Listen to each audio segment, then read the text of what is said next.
Dalila sačekala da se osame, pa prosula dušu, priznala da ovu opciju još ne isključuje. Tiče se Dejana, Dalila Dragojević je dan provela u društvu svog novog izabranika, Filipa Cara, ali su joj u glavi bili drugi ljudi i njihova očekivanja, te se požalila Saletu Luksu na trenutnu situaciju i otkrila da ne isključuje mogućnost da se za par meseci ona osjeća baš kao njen muž.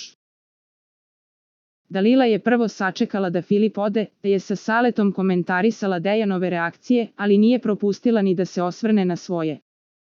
Meni je žao što ne mogu da reagujem onako, kako bi ljudi možda želeli, što ne mogu da plačem, tugujem.